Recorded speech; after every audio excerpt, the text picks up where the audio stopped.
Tras la aprobación de la Constitución por la Asamblea Nacional Constituyente, se convocan elecciones mediante sufragio censitario.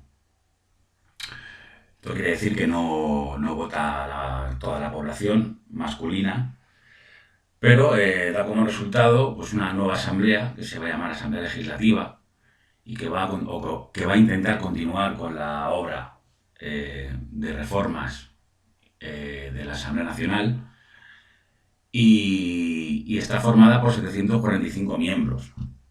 Es una asamblea más joven, con el contrario a lo que se podía pensar por las elecciones por sufragio censitario.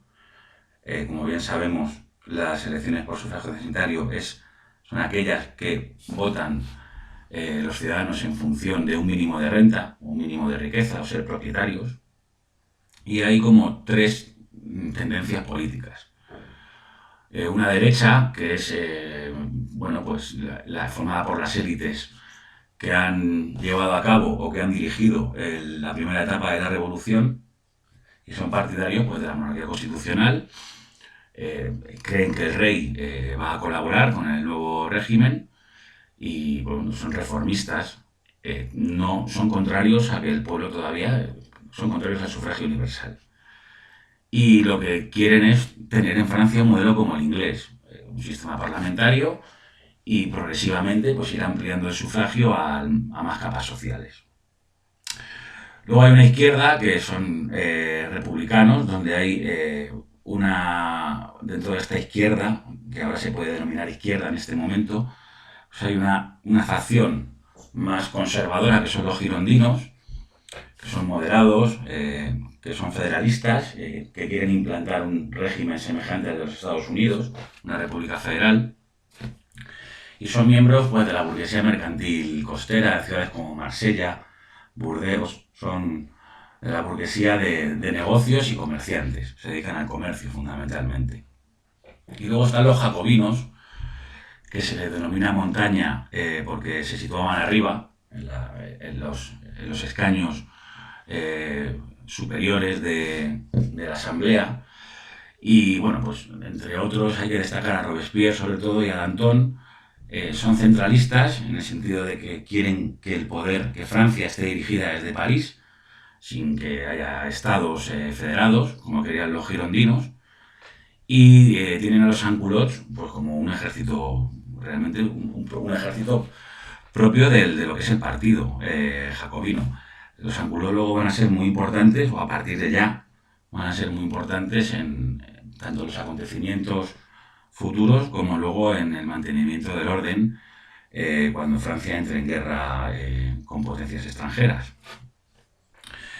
Y por último, pues una llanura que van apoyando a unos o a otros pues en función de las leyes o de las medidas que vayan saliendo o que vayan planteándose en la Asamblea. Este es un poco el espectro político que tiene la Asamblea Legislativa y que va a durar de octubre de 1791 a agosto de 1792, que es cuando, bueno, pues va a ser el principio del fin agosto de la monarquía de Luis XVI.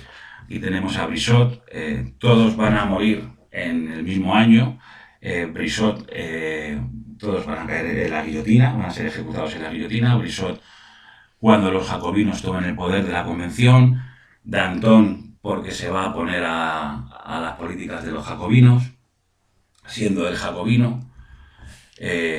Y luego Hebert y Robespierre, pues cuando la llanura, ese centro político, pues de un golpe de Estado para terminar con lo que llamaban la dictadura jacobina. Lo interesante de esta etapa es pues el papel que juega Luis XVI y su relación con la Asamblea Legislativa. Antes de aprobarse la Constitución de septiembre de 1791, pues él ya se intenta fugar otra vez y es cogido en Varens, en un puesto, en un pueblo, una pequeña ciudad fronteriza con la frontera de Bélgica y Alemania. ¿Qué objetivos tiene Luis XVI? ¿Qué nos indica este acontecimiento? Pues nada, que se quiere poner al mando de tropas extranjeras para invadir el país y acabar con todo esto, ¿no? Acabar con el proceso revolucionario. Y luego también va a ser conocido como Mr. Veto, porque va a paralizar todas las medidas, sobre todo las que van a perjudicar más al clero o que quieren asentar a nivel económico un sistema liberal. Él va digamos, a paralizarlas o a frenarlas. Y también medidas policiales para frenar los actos contrarrevolucionarios, porque desde ya hay actos contrarrevolucionarios de los absolutistas, que quieren la vuelta de los Borbones y del absolutismo. No la vuelta de los Borbones porque el rey sigue siendo rey, pero sí del régimen absolutista. Por eso indico que le interesa una guerra contra Austria o Prusia, para que Francia la pierda y vuelva a él como monarca absoluto. Pero, por ejemplo, entre marzo y junio del 92 hay ya ministros republicanos, en este caso girondinos, en el gobierno. Esto va a provocar que los jacobinos empiecen a señalar a todas las fuerzas políticas que no sean jacobinas como contrarios a la revolución y a los intereses del pueblo. Y finalmente en abril del 92 va a declarar la guerra a Austria y Prusia. El rey, en un principio los jacobinos no querían la declaración de guerra porque sabían, eran conscientes de que esa declaración de guerra estaba a favor de los intereses del rey, pero posteriormente pues van a llevar la guerra a ellos cuando tomen el poder. Esto es La fuga de Barents, un grabado de la época. Al rey supuestamente porque el rey no salía, la cara del rey pues no era conocida como puede ser hoy en día, que sale en la televisión, en los medios de comunicación, pero a través de una moneda, porque pararon, digamos, la comitiva, pues fue identificado y fue devuelto a París. Y como bien sabéis, pues va a estar recluido en el Palacio de las Tullerías, que es un palacio más céntrico en lo que es la ciudad de París, porque Versalles está más a las afueras.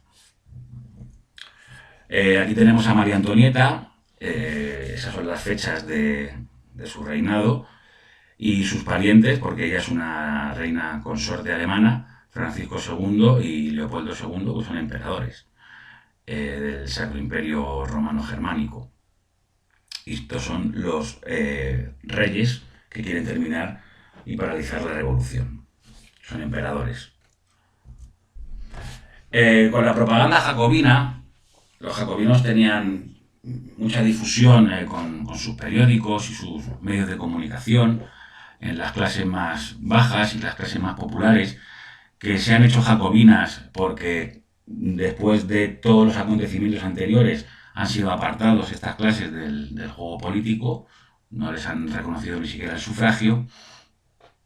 Los jacobinos y los sans-culottes y una parte también de la Guardia Nacional, que se pasa directamente al bando de los revolucionarios, pues son las jornadas de agosto, sobre todo la del 10 de agosto, que es el asalto al Palacio de las Tullerías.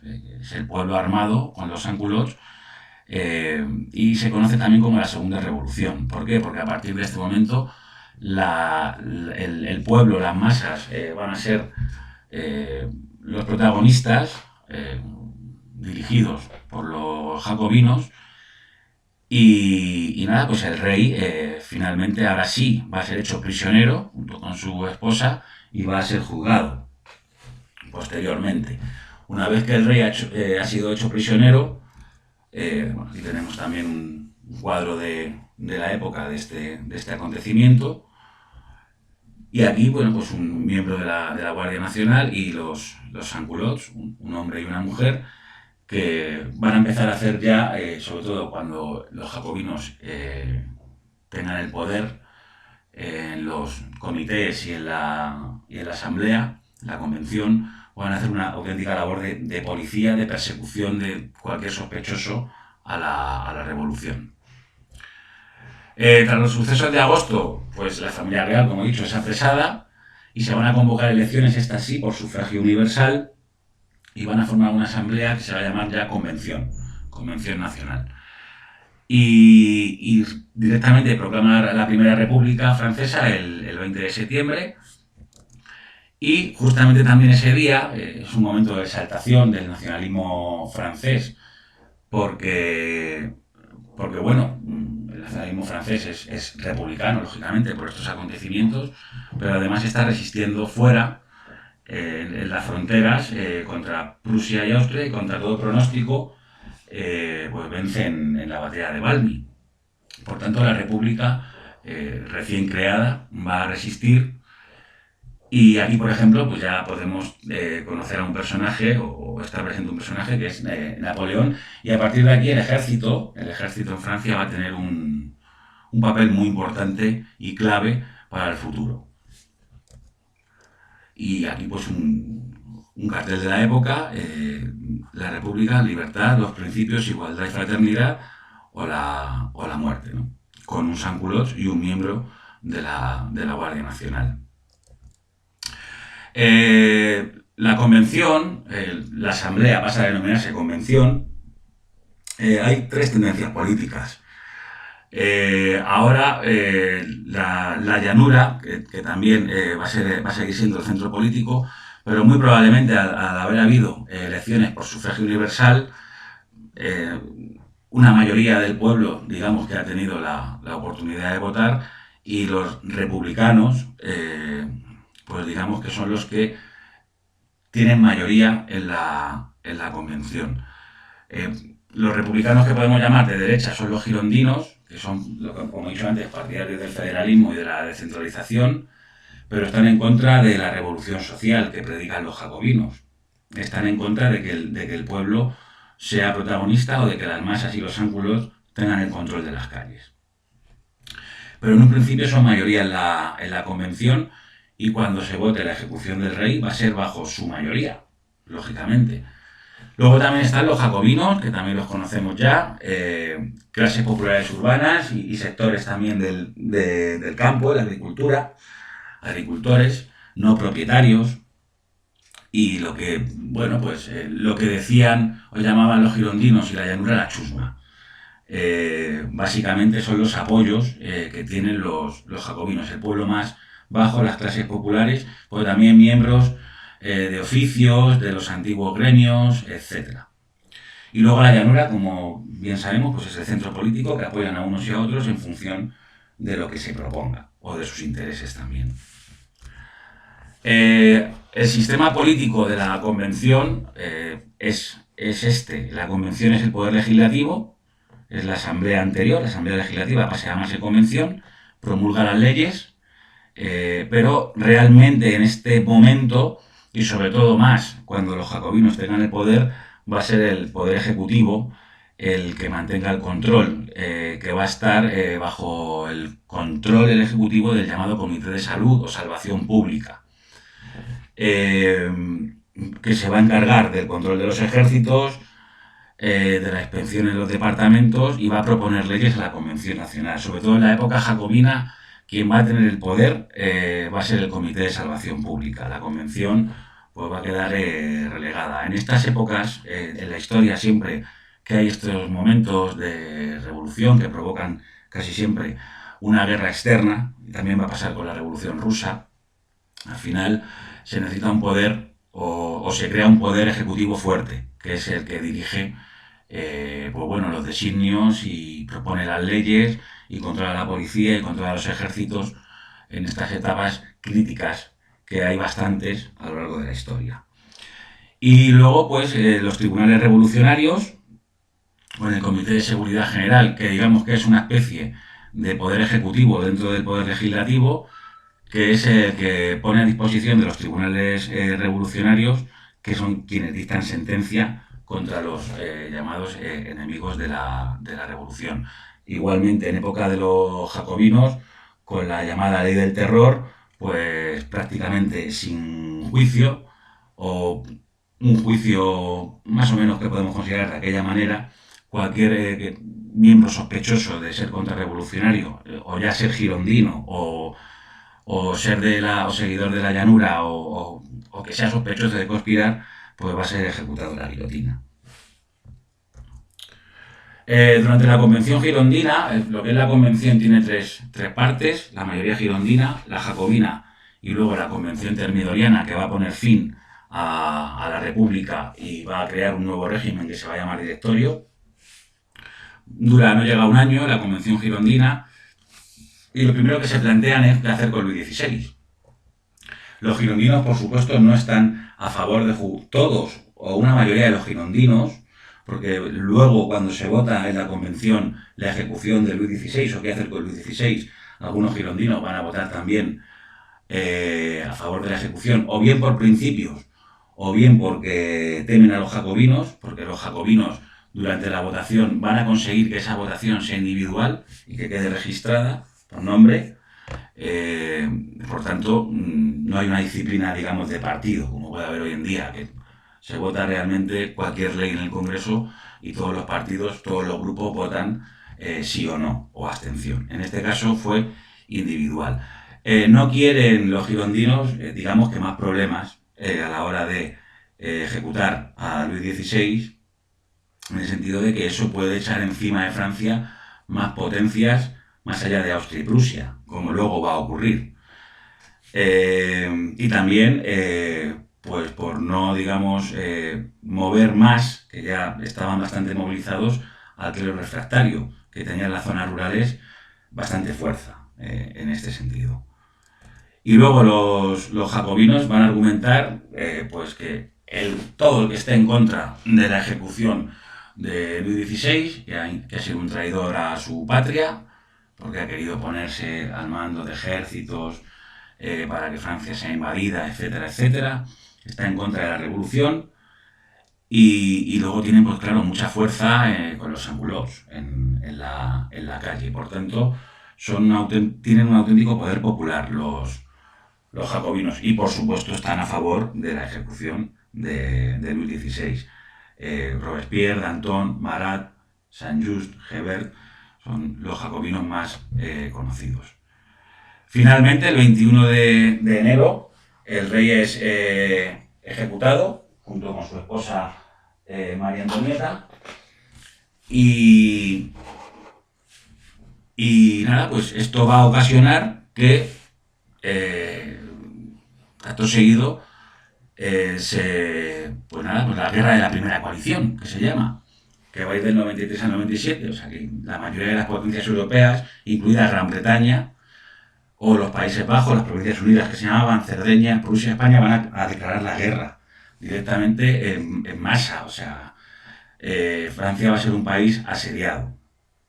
En un principio, sobre el tablero, pues el futuro de Francia, pues sería la derrota, ¿no?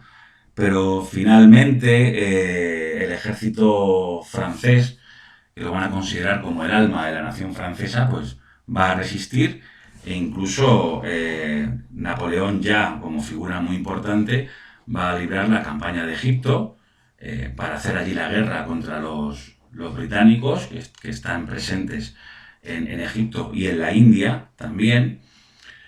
Y aunque van a tener también pues algunas derrotas también contra España, aunque posteriormente durante el mandato jacobino incluso tropas francesas van a ocupar el País Vasco y Navarra. O sea que finalmente Francia, a partir de aquí, se va a convertir en el país expansivo que fue luego ya con Napoleón. Y aquí tenemos también lo que es la guerra civil interna en Francia. Francia tiene dos frentes, uno interno y otro externo. Las zonas que están más en claro son las zonas contrarias a la República y a favor de la monarquía absoluta. Suelen coincidir con las zonas donde el clero fue refractario, y luego, pues, lógicamente, lo que van a hacer el régimen republicano y sobre todo los jacobinos es decretar la llamada ley marcial, o sea, un estado de guerra interno.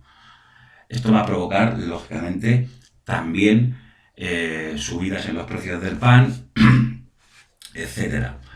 Y los jacobinos van a decretar leyes como la ley de Máximum, donde se tiene que limitar el precio del pan a un precio fijo. También van a perseguir a los especuladores del precio del grano, etcétera, etcétera, etcétera. Por tanto, la contrarrevolución ha provocado que la revolución se vuelva contrarrevolucionaria. O sea que ya no es cuestión de la libertad, o ya llegará la libertad cuando terminemos, decían los jacobinos, con los enemigos de la revolución. Pero claro, los jacobinos, que en junio de 1793, con los sans-culottes como punta de lanza, van a arrestar a 29 diputados girondinos, van a entrar en la convención, que van a ser ejecutados posteriormente, y a partir de aquí, y también con el asesinato de Marat, que es un político muy exaltado jacobino, es asesinado por su sirvienta. Aquí es un cuadro de David, donde Marat, que tenía problemas en la piel, pues se daba baños con sales, etc. Su sirvienta, que era monárquica. A partir de aquí los jacobinos van a empezar a pensar que hay demasiados enemigos de la revolución y van a tomar el control de la convención y de los diferentes comités, y entre junio y julio del 94, pues es la época también llamada de Convención Jacobina o Montañesa, o la época del terror. Se va a decretar la movilización para todos los jóvenes entre 18 y 25 años para ir a la guerra, y por tanto, si el ejército en su mayoría está en las fronteras tanto con España o Bélgica y el Sacro Imperio Romano Germánico, el control y la seguridad de las calles, la seguridad civil, va a estar en manos de los sans-culottes. Y los sans-culottes, pues todo el que sea sospechoso de estar en contra de la revolución, pues lo van a arrestar. Por tanto, se va a aplicar una ley muchas veces arbitraria, en el sentido de que en estos procesos pues muere gente inocente. Las cosas son así, por delación o por sospecha, o en muchos casos porque también, lógicamente, eran contrarios. Pero claro, no todo el mundo lo es, en ese sentido. Van a abolir todos los títulos nobiliarios y todos los principios feudales, patrimonios, sin indemnización.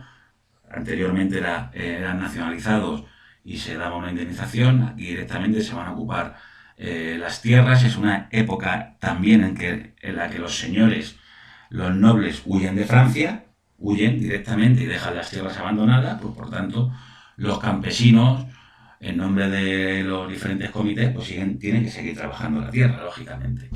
Por tanto, es la etapa más revolucionaria y más radical de la revolución.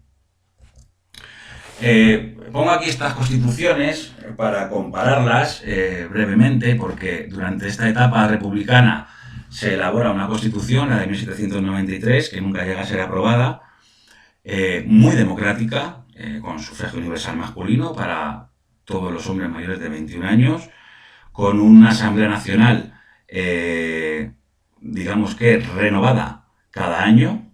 El Poder Legislativo se renueva por elecciones cada año, y los jueces también son elegidos cada año. La Constitución de 1793, que es non nata, que se llama non nata en el sentido de que nunca estuvo vigente, porque se elaboró un borrador y se guardó en un cajón, porque según Robespierre, ahora no era momento de libertades, era momento de luchar contra los contrarrevolucionarios y de llevar la guerra en Europa. Y luego la contrapongo a la Constitución de 1791, que es de sufragio censitario, es más aristocrática, por decirlo de alguna manera, es más de un liberalismo moderado. Y luego, posteriormente, la Constitución de 1795, que va a ser la del Directorio, donde ahí se va a volver a un modelo político semejante al del 91, muy moderado también, ya con un poder ejecutivo muy claro, con 5 directores y 6 ministros, que se renuevan un tercio cada año, bueno, pero siempre por un sufragio censitario, donde votan 30.000 personas, o sea, en función de la riqueza, votan las élites, la aristocracia y la alta burguesía, básicamente. Dejan incluso fuera del juego político a la burguesía liberal, porque son representantes, la mayoría, de girondinos y jacobinos. Esas clases sociales están con estas facciones políticas. Por tanto, la Constitución del 93 nunca llega a estar en vigor por las circunstancias, o esto es lo que argumentaba Robespierre, por las circunstancias que vivía Francia en este momento.